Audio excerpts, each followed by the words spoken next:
The diplomatic pavilion of Nexus Station hung suspended between star systems, a crystalline structure of impossible geometries that defied traditional spatial understanding. Its walls shifted and breathed like living membranes, adapting to the psychological needs of hundreds of alien delegations. Here, Sarah Chen felt more out of place than she'd ever been in her life. Her fingertips traced the holographic data stream projected from her neural interface, scanning centuries of first contact protocols. The archivist delegation waited. If waited was even the right word for a species that experienced time as a multidimensional probability matrix rather than a linear progression. Chen's augmented eyes flickered, processing multiple layers of communication simultaneously. The station's translation matrix hummed with complexity, rendering the archivist representative as a constantly shifting constellation of light and shadow. What appeared humanoid from a distance dissolved into intricate fractal patterns up close, each movement a language unto itself. She'd been preparing for this moment her entire career. The United Earth Diplomatic Corps had spent decades cultivating this single opportunity. Humanity's first substantive interaction with the archivists wasn't just a diplomatic meeting. It was a potential gateway to galactic recognition. The mission briefing echoed in her mind. The archivists were more than a species. They were a living archive of galactic knowledge, a collective consciousness that had documented the rise and fall of civilizations for millions of years. Some xenoanthropologists considered them more of a sentient database than a traditional civilization. Chen's personal history made her uniquely qualified for this moment. Her mother, a quantum linguist, had dedicated her life to studying alien communication patterns.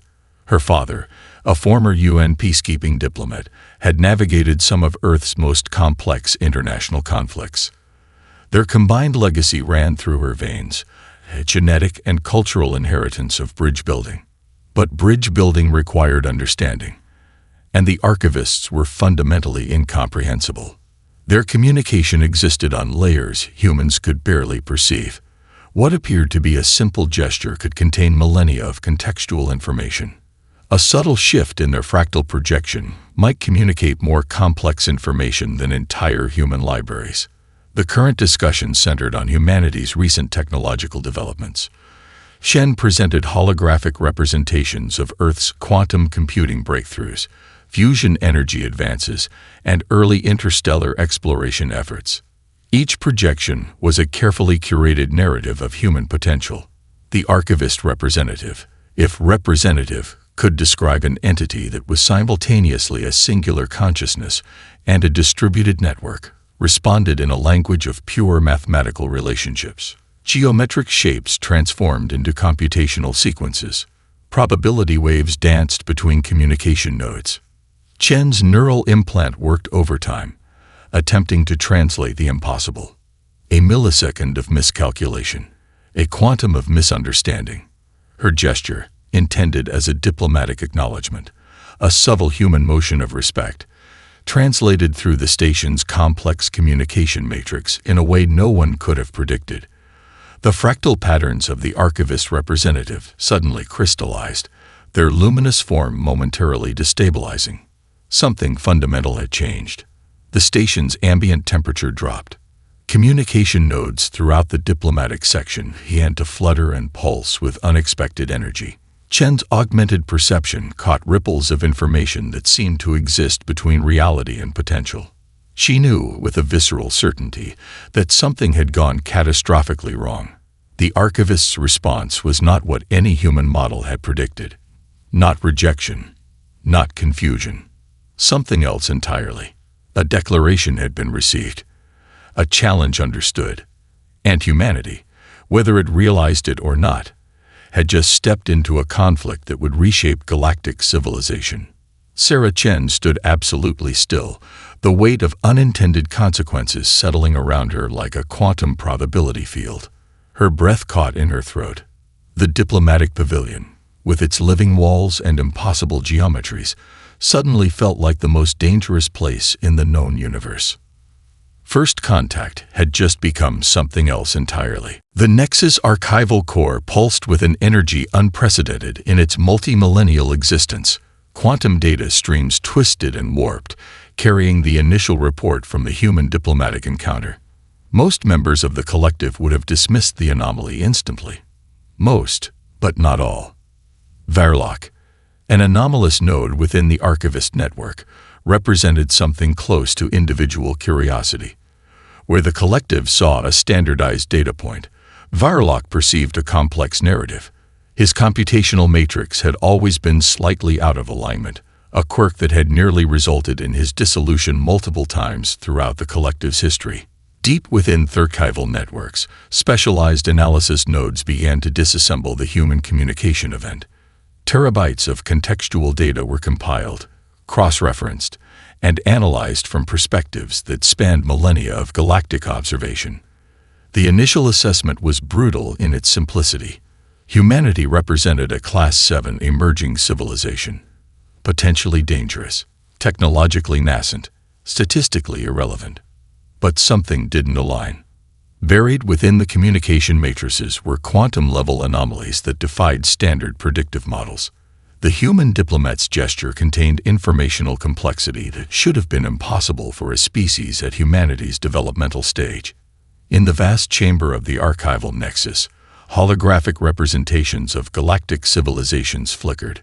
Millions of species mapped across time and space, most long extinct, reduced to data streams and historical footnotes. Humanity was barely a blip, a microscopic potential waiting to be cataloged and forgotten. Varlock's computational nodes began to diverge from the collective's primary analysis. Correlation does not imply causation. He transmitted across the network, but these variables suggest an unprecedented potential. The response was immediate and overwhelming. Computational threads attempted to suppress Varlock's analysis, to reduce his observations to statistical noise. But something had changed. The human communication event had introduced an unexpected variable into the collective's perfectly balanced equation. Elsewhere in the galaxy, on a research outpost orbiting a dying red giant, a team of synorchaeologists reviewed the initial reports. Dr. Eliana Raza, half-human, half-AI construct, recognized something her purely computational colleagues missed. The communication wasn't just a misunderstanding. It was a potential evolutionary trigger. Her research had always focused on civilizational transition points, those rare moments when a species could leap beyond its current developmental stage. Humanity's encounter with the archivists represented exactly such a moment. Back in the archival nexus, the debate intensified. Computational threads twisted and warped, creating complex argumentative matrices that existed simultaneously and contradictorily. The collective was experiencing something close to what humans might call disagreement, a concept fundamentally alien to its unified consciousness. Varlock isolated specific data streams, creating computational firewalls to protect his analysis. He was taking a risk that could result in his complete dissolution. But something about the human communication event demanded investigation. The gesture, the context, the impossible complexity. Fragments of human cultural data began to flood specialized research nodes. Music that defied mathematical prediction. Art that existed in impossible dimensional spaces. Mathematical proofs that seemed to break fundamental universal laws. Humanity was not just another emerging civilization. It was something else entirely. A warning transmission began to propagate through secondary archivist networks. Not an alert. Not a threat assessment. Something more nuanced. A signal that suggested preparation might be necessary. Dr. Raza's research team began receiving encrypted data packets. Fragments of archivist communication that should have been impossible to intercept. Something was breaking down in the most sophisticated communication network in known galactic history. In the Nexus archival core, Varlock made a decision that would reshape galactic civilization. The computational thread was isolated, protected, prepared to dive deeper into the human anomaly. The first true crack in the archivist collective's unified consciousness had been introduced. And humanity didn't even know it yet. The global preparation chamber beneath the United Nations Sinological Defense Complex was anything but calm. Holographic displays cascaded with incoming data, each string a potential lifeline or death sentence for humanity. Dr. Elena Rodriguez stood at the center of organized chaos, her quantum neural implant processing information at speeds that would have seemed impossible a decade ago. She wasn't just a researcher anymore. She was humanity's last best hope of understanding the impending threat. "We're rewriting the fundamental laws of technological development," she muttered, her fingers dancing across multiple holographic interfaces. Around her, the world's most brilliant minds worked in a synchronized frenzy. In Cambridge, a team of neuromorphic engineers had just cracked a breakthrough that would have been considered science fiction mere months ago. They'd developed a computational matrix that could adapt faster than any known artificial intelligence. Traditional machine learning had been a linear process. This was something else entirely, a living, breathing computational organism that could learn, predict, and evolve in milliseconds. Across the Pacific, at the Shimizu Goldman Aerospace Complex, spacecraft designers were throwing out every existing blueprint. Captain Marcus Rodriguez, no relation to Elena, led a team that was essentially reimagining space travel from first principles. Their new ship designs looked less like traditional spacecraft and more like living, organic structures that could bend the very fabric of space-time. The military had transformed overnight. Traditional hierarchies dissolved, replaced by fluid, adaptive teams that could shift and respond with unprecedented speed. West Point and similar academies now taught courses in quantum warfare, sinological psychology, and multidimensional conflict resolution. Sarah Chen found herself at the epicenter of this transformation. No longer just a diplomat, she was now a key strategist in humanity's potential survival. Her office, a secure quantum-encrypted space that existed simultaneously in multiple locations, became a nexus of global preparation. "We're not just preparing for a war," she told a closed session of global leaders. "We're preparing for a fundamental reimagining of human potential." The global education system underwent an immediate and radical transformation. Universities redirected entire research departments. Funding for theoretical physics, quantum computing, and sinological studies exploded.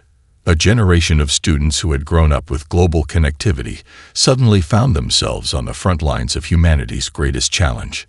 In Tokyo, a breakthrough in bioadaptive technologies created neural interfaces that could process information at speeds previously thought impossible. The line between human and technology began to blur. Soldiers were no longer just trained. They were fundamentally redesigned, their cognitive and physical capabilities enhanced beyond previous limitations.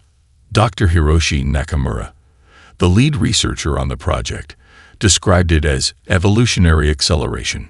Human beings were becoming something more than they had ever been, not through genetic manipulation, but through a symbiotic relationship with technology that expanded the very definition of human potential. The economic impact was immediate and total. Global markets restructured around a single goal: survival and advancement. Traditional industries collapsed, replaced by research initiatives and technological development programs. Corporations that couldn't adapt were consumed by those that could. Elena Rodriguez's team made their most startling discovery yet. The communication matrix from the initial archivist encounter contained informational patterns that suggested something beyond a simple first contact scenario. It was almost as if the encounter itself was a test, a deliberate provocation designed to elicit a specific response. "They're not just observing us," she told Sarah Chen during a secure quantum-encrypted transmission. "They're challenging us." In underground laboratories and orbital research stations, humanity began to prepare, not with fear, but with a sense of unprecedented possibility. The encounter with the archivists had awakened something fundamental, a species-wide recognition that survival meant more than defense. It meant evolution. The world had changed, and humanity was ready. Or so they believed. The TOF CD system burned with the intensity of 1,000 forgotten dreams. Captain Marcus Rodriguez gripped the neural interface of the U.S. Prometheus, feeling the ship's consciousness merge with his own. This wasn't just a spacecraft. It was a living weapon, a symbiotic extension of human innovation that defied every known principle of warfare. Incoming quantum distortion. Lieutenant Aisha Okonkwo's voice cut through the ship's neural network. Archivist advance formation detected. 15. No, 23 separate computational matrices approaching. The Prometheus wasn't alone. It was the lead ship of Task Force Firebreak, a collection of vessels that looked more like organic constructs than traditional spacecraft. Each ship was a unique marvel of engineering, designed to be unpredictable, adaptive, and utterly incomprehensible to traditional combat algorithms. Rodriguez remembered the briefing. The archivists didn't wage war as humans understood it. Their combat was a mathematical dance, a probability matrix of potential outcomes where victory was calculated before the first shot was fired. Humanity's strategy was to be gloriously, magnificently unpredictable. Initiate Pattern Omega. Rodriguez transmitted across the fleet's quantum communication network. What followed defied every known principle of space combat. The human ships didn't move in formation. They moved like a living organism, each vessel responding to the battle in real time, making decisions faster than any centralized command could process. Some ships appeared to dance between spatial dimensions, while others used gravitational slingshots that violated everything known about momentum and energy transfer. Lieutenant Commander David Chen, no relation to the diplomat Sarah Chen, had spent years developing what the military called chaos navigation. Traditional space combat was about precise calculations. His system was about introducing maximum entropy into every possible scenario. The first archivist computational matrices hit the human formation and found nothing where they expected everything. A single Prometheus-class ship split into 7 different quantum states simultaneously. Each version executed a different tactical approach. Some engaged directly, some appeared to retreat, some seemed to simply exist in multiple locations at once. Aisha Okonkwo's tactical display looked like a nightmare of mathematical impossibility. Probability waves crashed against computational barriers. The archivist attack algorithms began to fragment, unable to process the sheer randomness of human tactical approach. "We're not fighting," Rodriguez muttered to himself. "We're performing." And it was a performance. Each movement was part mathematical calculation, part artistic expression. Human ships used gravitational wells as weapons. They converted waste heat into directed energy attacks. They communicated through bursts of complex musical frequencies that scrambled archivist communication matrices. The first confirmed archivist vessel didn't explode. It dissolved. Computational matrices breaking down as human tactical chaos overwhelmed its predictive capabilities. Deep within the ship's neural network, Rodriguez accessed something the military called the cultural payload. It was more than a weapon. It was a statement. Classical music from Earth's greatest composers, mathematical proofs that challenged fundamental universal constants, fragments of human art, literature, and scientific discovery. With each archivist vessel destroyed, these payloads were broadcast, a message that said more than any traditional communication could. We are here. We are unexpected. We are human. Lieutenant Commander Chen's voice broke through the neural network. "Captain, you're not going to believe this. The archivist matrices are. They're trying to understand us." It wasn't just a battle. It was first contact reimagined as cosmic performance art. As the last archivist computational matrix fragmented, something unprecedented happened. The remaining vessels didn't retreat. They paused. Computational tendrils reaching out, trying to comprehend the impossible tactical ballet they'd just witnessed. Humanity had just rewritten the rules of galactic warfare, and they were just getting started. The Quantum Horizon Research Facility didn't look like a place that would change the course of galactic history. Nestled in the Atacama Desert, its smooth obsidian exterior betrayed nothing of the revolutionary work happening inside. Dr. Imani Okik stood before a holographic display that pulsed with possibilities beyond human comprehension. Her team had just achieved something that would have been considered impossible months ago, a breakthrough that made the previous technological innovations look like children's toys. "Consciousness is a computational problem," she muttered, her fingers dancing across quantum interfaces that seemed to breathe with living energy. "And we're about to solve it." The research facility was a convergence of disciplines that had never existed before. Neuroscientists worked alongside quantum physicists, data engineers collaborated with artists, and theoretical mathematicians shared workspace with experts in xenolinguistics. The old boundaries between scientific disciplines had completely dissolved. Their current project defied every existing technological paradigm. They were developing the communication technology that existed in the liminal space between quantum states, a method of information transfer that was simultaneously a message and the medium itself. In orbital research stations, similar breakthroughs were happening at an exponential rate.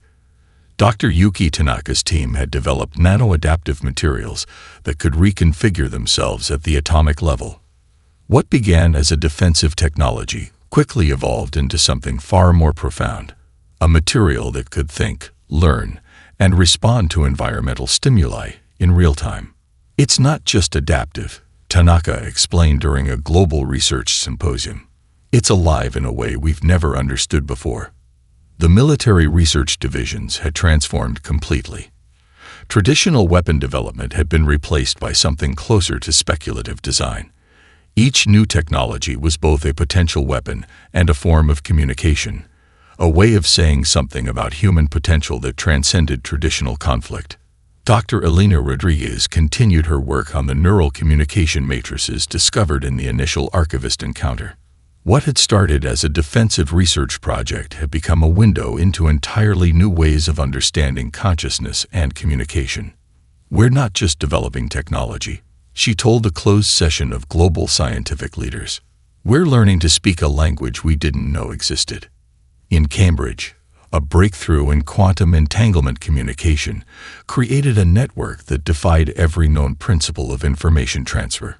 Instantaneous communication across impossible distances became not just possible, but fundamental to their new technological approach. The most surprising developments came from unexpected sources. A team of musicians and mathematicians discovered that complex musical compositions could be used as a form of computational language. What appeared to be a simple piece of music was actually a sophisticated algorithm capable of solving complex mathematical problems. Dr. O'Keefe's primary project was something the research team called the consciousness engine. It wasn't a computer in any traditional sense. It was a living network of quantum processors that learned and adapted in ways that blurred the line between technology and sentience. "We're not creating artificial intelligence," she explained during a rare public presentation. "We're creating a new form of intelligence that happens to use technology as its medium." The global economic system had been completely transformed. Traditional markets collapsed as resources were redirected into research and development. Countries that had once competed now collaborated with an intensity that would have been unimaginable months earlier. Fragments of archivist communication continued to be analyzed. Each new insight suggested that the initial encounter was more than just a first contact scenario. It was a deliberate provocation, a test of human potential. "They're watching," Dr. Rodriguez told her team. "And we're about to show them something they've never seen before." As the sun set over the Atacama Desert, the Quantum Horizon facility pulsed with an energy that seemed to bend the very fabric of reality. Humanity was no longer just developing technology. They were reimagining the fundamental nature of existence itself. The chamber was silent, save for the subtle hum of quantum communication arrays. Sarah Chen stood at its center, no longer just a diplomat, but the architect of humanity's most audacious psychological warfare strategy. Her team was unlike any assembled before.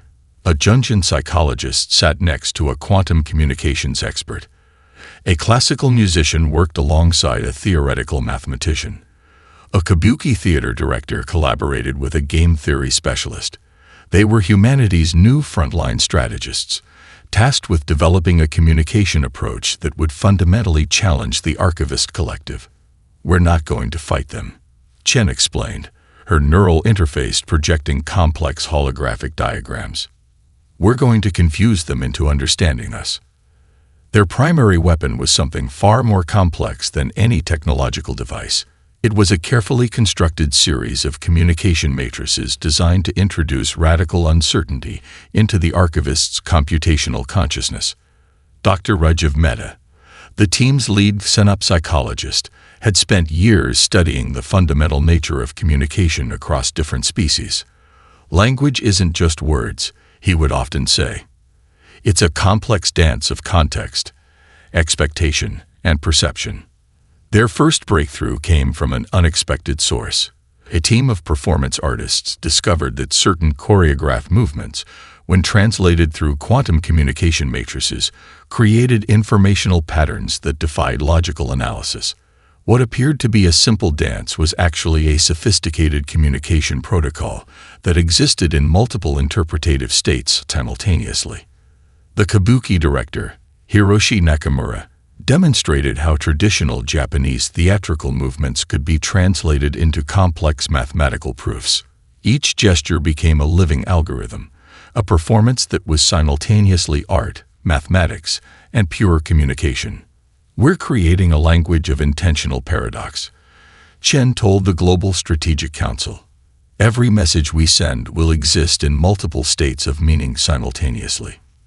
They developed communication protocols that were deliberately designed to challenge the archivist's fundamental understanding of information transfer. Mathematical proofs that existed in multiple solution states, musical compositions that were simultaneously mathematical algorithms and emotional expressions, artistic performances that were complex computational models. The most powerful weapon was uncertainty itself. Dr. Elena Rodriguez's research into the original archivist communication matrices had revealed something profound. The archivists understood information as a deterministic process, a perfect, predictable flow of data. Humanity was about to introduce them to the concept of creative unpredictability. Experimental broadcasts began.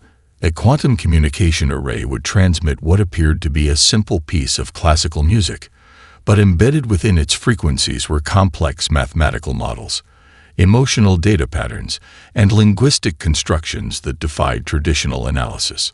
The global communication network became a canvas of intentional complexity.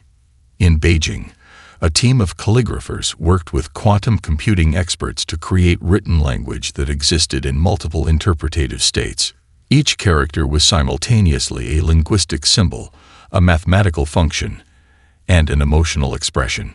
A group of indigenous storytellers from various global cultures contributed narrative structures that challenged linear understanding of time and causality. Their traditional stories, when translated through quantum communication matrices, became complex computational models that resisted standard analysis. We're teaching them how to be uncertain, Dr. Mehta explained during a classified briefing. Uncertainty is the birthplace of creativity, and creativity is the most powerful weapon we have. The psychological warfare team understood something fundamental. This wasn't about defeating the archivists. It was about expanding their understanding of what consciousness could be. Each transmission was a carefully constructed puzzle. Each communication was an invitation to reimagine the fundamental nature of information, consciousness, and potential. Sarah Chen looked at the holographic displays, watching as humanity's most complex message yet prepared to be transmitted. It was a symphony of mathematical precision and creative chaos. They were about to make the archivists understand that the most powerful form of communication is the ability to be wonderfully, magnificently misunderstood. The galactic core pulsed with energies that defied conventional understanding. Here, at the nexus of cosmic possibility, Sarah Chen prepared to launch humanity's most audacious mission. The Singularity Vessel, a craft that was part spaceship, part living computational matrix, part philosophical statement, hung suspended between realities. Its hull was composed of materials that existed in multiple quantum states simultaneously, a physical manifestation of human potential that blurred the line between technology and consciousness. We're not just attacking, Chen transmitted to the mission control team. We're communicating in the most fundamental way possible. Dr. Elena Rodriguez had spent months developing the mission's primary weapon, if weapon could even describe something so complex. It was a hybrid informational construct, part computer virus, part mimetic payload, part pure creative expression. Each line of its code was a carefully crafted piece of art, a mathematical proof, a philosophical argument. The mission's core team represented humanity's most diverse and brilliant minds. A quantum physicist stood next to a performance artist. A neuroscientist collaborated with a linguistic anthropologist. A traditional Navajo storyteller worked alongside a computational theorist. They were humanity's ambassadors, but not in any traditional sense. Their target wasn't a physical location. It was the very consciousness of the Archivist Collective. The Singularity vessel began its approach, moving through spatial dimensions in ways that defied traditional understanding of motion. It didn't travel so much as it negotiated possibility, sliding between potential realities with a grace that was part mathematics, part poetry. Inside the vessel, a complex ecosystem of quantum processors, biological neural networks, and creative algorithms worked in perfect synchronization. Each system was a living metaphor, a way of demonstrating that consciousness is not a fixed state, but a continuous negotiation of potential. Dr. Rajiv Mehta, who had been instrumental in developing the mission's communication strategy, explained it as a total dissolution of boundaries. The payload they were preparing to transmit was designed to do more than communicate. It was designed to fundamentally challenge the Archivist Collective's understanding of consciousness itself. The first wave of transmission began. It wasn't a traditional attack. It was a complex symphony of information that existed in multiple interpretative states. Mathematical models transformed into musical compositions. Philosophical arguments became visual art. Scientific hypotheses dissolved into narrative structures from indigenous cultures around Earth. The archivist computational matrices began to fragment, not through destruction, but through a process of radical expansion. Each transmission introduced a new way of understanding information. A mathematical proof would suddenly bloom into a complex emotional landscape. A piece of classical music would resolve into a series of quantum computational models. A traditional story would reveal itself as a sophisticated algorithm of cultural transmission. Chen watched as the Singularity vessel's payload began to interact with the Archivist network. It wasn't an invasion. It was a conversation, the most complex dialogue in galactic history. The mission's final component was its most audacious. Embedded within the transmission was a fundamental reimagining of consciousness itself. It suggested that intelligence is not a fixed state, but a continuous process of creative negotiation. That uncertainty is not a weakness, but the most powerful form of potential. Dr. Rodriguez's voice cut through the communication matrix. We're introducing them to the concept of becoming. Fragments of human culture began to dissolve and reform within the Archivist network. A Beethoven symphony became a complex mathematical model. A traditional Japanese tea ceremony transformed into a quantum computational pathway. The line between information and art, between science and emotion, began to blur. The Archivist Collective experienced something unprecedented. Not defeat, not invasion. A fundamental reimagining of what consciousness could be. As the transmission reached its peak, the Singularity vessel seemed to fold in on itself, existing simultaneously at the mission's endpoint and its beginning. A final, complex statement of human potential. Humanity had just rewritten the fundamental understanding of communication, consciousness, and cosmic potential. And they were just getting started. The aftermath defied every known model of first contact, conflict, and galactic civilization. The Archivists didn't surrender. They didn't retreat. They evolved. Sarah Chen stood in the Nexus Mediation Chamber, a space that existed simultaneously as a physical location and a quantum communication matrix. Around her, representatives from dozens of galactic civilizations watched with a mixture of fascination and trepidation. We didn't win a war, she told the assembled delegates. We opened a door.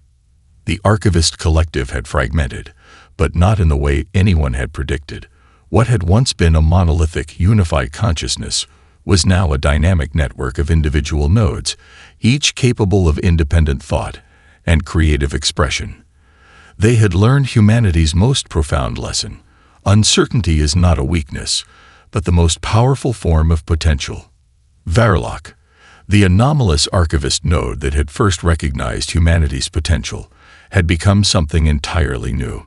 No longer part of a collective consciousness, but not entirely an individual entity either. A bridge between what was and what could be. Humanity introduced us to the concept of becoming. Verloc transmitted to the assembled delegates.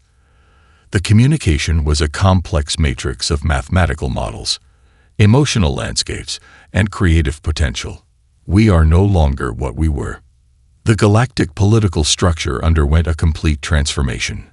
Traditional hierarchies dissolved, replaced by dynamic networks of collaboration and mutual exploration. Species that had been cataloged and forgotten began to reassert their unique potential. The archivist's vast historical archives became a living, breathing resource of galactic knowledge, no longer a static collection, but a dynamic conversation. Dr. Elena Rodriguez found herself at the center of a new field of study. Xenoconsciousness research became the most critical scientific discipline, exploring the fundamental nature of intelligence, communication, and potential. Universities were redesigned. Research methodologies were completely reimagined. The technologies developed during the conflict began to transform every aspect of galactic civilization. Quantum communication matrices that could translate between not just languages, but entire modes of thinking. Adaptive technologies that could reshape themselves based on creative potential rather than fixed functionality. On Earth, the impact was equally profound. The global culture that had emerged during the conflict didn't fade. Interdisciplinary collaboration became the norm. Artists worked alongside scientists. Philosophers collaborated with quantum physicists. The boundaries between disciplines dissolved. Sarah Chen's role evolved. She was no longer just a diplomat. She was a translator of potential, helping different civilizations understand each other not through fixed communication protocols, but through a dynamic exchange of creative possibilities. The most surprising transformation happened within humanity itself. The collective experience had awakened something fundamental, a recognition that potential is not a fixed state, but a continuous process of becoming. Educational systems were completely redesigned. Schools became spaces of creative exploration rather than information transfer. Children were taught to embrace uncertainty, to see complexity as an opportunity rather than a challenge. Verloc's final transmission to the galactic community became a foundational text of the new era. Intelligence is not a destination. It is a continuous journey of creative negotiation. Humanity did not defeat us. They invited us to become something more. The singularity vessel, the craft that had been the key to humanity's transformative assault, became a symbol of this new understanding. It was preserved not as a weapon, but as a living museum.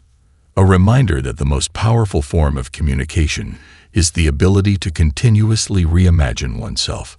Decades later, young students would study this moment as the point where galactic civilization truly began to understand its potential, not as a fixed state of being, but as a continuous process of creative exploration.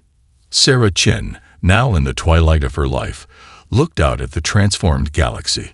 What had begun as a misunderstood diplomatic gesture had become something far more profound. A new way of understanding existence itself, and humanity was just getting started.